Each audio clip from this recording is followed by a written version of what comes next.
Здраво и добре дојдовте. Денес ќе се нурнеме длабоко во сите акции од седмото коло на Премиер лигата. Овој викенд беше полн со возбудливи надпревари, неверојатни голови и драматични моменти. Без разлика дали сте страстен фан или само го сакате убавиот спорт, ние ве покриваме со детална анализа и увид. Започнуваме со Кристал Палас против Ливерпул. Овој надпревар започна во 13:30 часот во сабота на Селхурст парк. Ливерпул излезе силно со навистина доминантна изведба во однос на контролата на топката и пасовите. Но на почетокот беа изненадени со убав пробив на Сар, кој му ја додаде топката на Енкетија, кој постигна гол за 1:0. Но на почетокот Ливерпул имаше среќа, бидејќи голот не беше признат поради офсайд.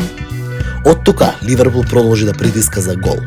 Официјалното отварање на резултатот беше во 9-та минута од надпреварот, кога Диого Жота постигна гол со помош и асистенција на Гакпо. Кристал Палас имаше своји шанси со 5 удари кон гол, но Ливерпул го одржа своето водство од 1:0 до крајот на надпреварот. Следно го имаме Арсенал против Саутемптон на Емиратите. Првото полувреме беше без голови со шанси создадени главно од Арсенал. Резултатот го отвори играчот на Саутемптон, Арчер, кој постигна неверојатен гол во 55-та минута од надпреварот, што го шокираше Арсенал. Од тука Арсенал почна да биде навистина доминантен. Резултатот за Арсенал беше отворен во 58-та минута, кога само по 3 минути од водството на Саутемптон, Арсенал го изравни надпреварот со голот на Кај Хаверц. По 10 минути, вториот гол за Арсенал го даде Габриел Мартинели со мајсторската асистенција на Букајо Сака. Третиот гол на надпреварот го даде токму Букајо Сака, кој го затвори резултатот во 88-та минута од надпреварот. Понатаму, Брентфорд против Вулфс. Брентфорд се соочи со Вулверхемптон Вандерерс во надпреварот полн со голови на Брентфорд Комјунити стадион. Надпреварот започна со рано отварање на резултатот од играчот на Брентфорд, Натан Колинс, во втората минута од надпреварот.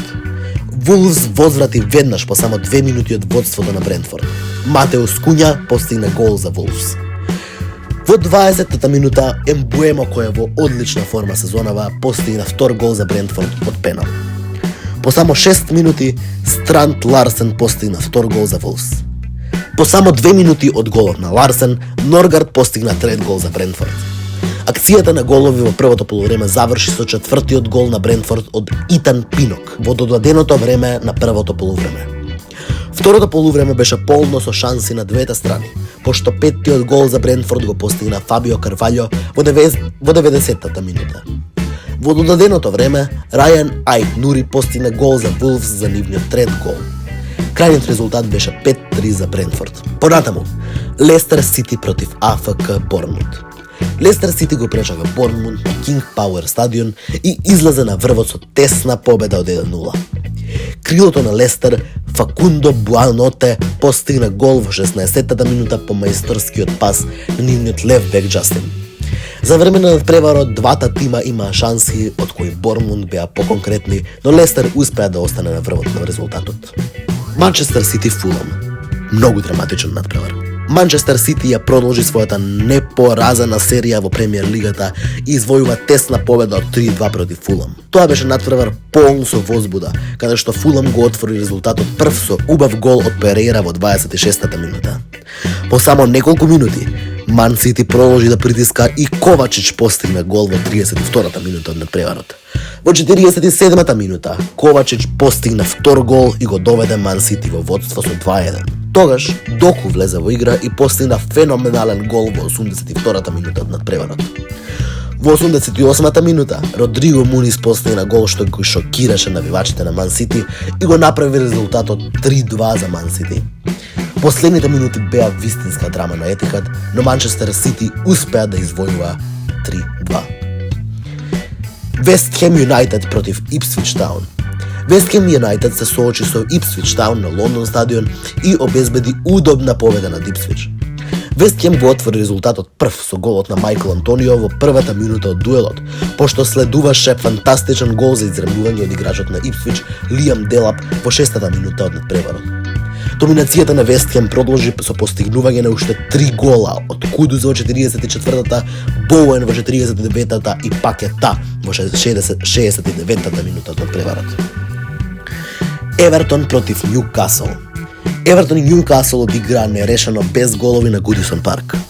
Двата тима имаа своји шанси, но солидните дефанзивни изведби го задржаа резултатот на 0-0. Джордан Пикфорд од Евертон направи неколку клучни одбрани за да го спречи Нјукасл, додека одбраната на Нјукасл беше цврста против нападите на Брентфорд. Надпреварот беше тактичка битка со двата тима фокусирани на одржување на својата дефанзивна форма. Следно, Астон Вила и Манчестер Юнајтед исто така завршија нерешено 0-0 на Вила Парк. И покрај неколкуте обиди од двете страни, ниту еден тим не успеа да го пробие мртвиот агол. Одбраната на Вила беше решителна, а напаѓачите на Манчестер Юнајтед се мачеа да најдат начин да пробијат. Надпреварот беше карактеризиран со силни дефанзивни изведби и недостаток на јасни шанси. Понатаму Челси против Нотингем Форест. Челси се соочи со Нотингем Форест на Стемфорд Бридж и надпреварот заврши исто така нерешено, но имаше голови. 1-1. Нотингем Форест го отвори резултатот во 49-та минута од надпреварот со голот на Крис Вуд, пошто следеше израмнување од Нони Мадуеке за Челси. Во 78-та минута од надпреварот, Джеймс Ворд-Праус доби црвен картон поради опасен старт за Нотингем Форест. Двата тима се обидоа да постигнат победнички гол, но надпреварот заврши со подолба на подовите. Нападот на Челси и отпорноста на Форест беа клучни од овој надпревар. И последниот надпревар за викендот, Брајтон и Хоув Албион против Тотнам Хотспур. Конечно, Брајтон и Хоув Албион се соочија со Тотенхем во возбудлив надпревар на Амекс стадион, кој заврши 3-2 во корис на Брајтон. Тотенхем водеше со 2-0 на полувремето со головите на Бренан Джонсон во 23-та минута и Медисон во 37-та минута. Второто полувреме беше во знакот на Брајтон, кој постигна 3 гола за помалку од 20 минути. Во 48-та минута Минте постигна гол за Брајтон за да го направи резултатот 2-1, пошто Рутер постигна гол во 58-та минута за да го израмни резултатот на 2-2.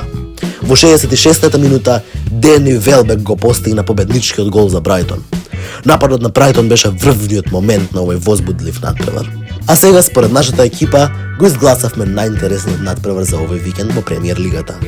Најинтересниот надпревар од викендот мора да биде Брајтон против Тотенхем. Со 5 голови и акција од крај до крај ги држеше навивачите на работ од своите седишта. Тоа е се за резимето од 7-то коло од Премиер лигата. Ако ви се допадна ова видео, не заборавајте да го лајкнете, да се претплатите на нашиот канал и да го притиснете звончето, за да не пропуштите нито едно ново видео. Оставив гласање на каналот, па гласајте за вас кој ви беше највозбудлив надпревар и кој мислите дека беше најстакнатиот играч за викендот. Ви благодарам што гледавте и се гледаме следниот пат.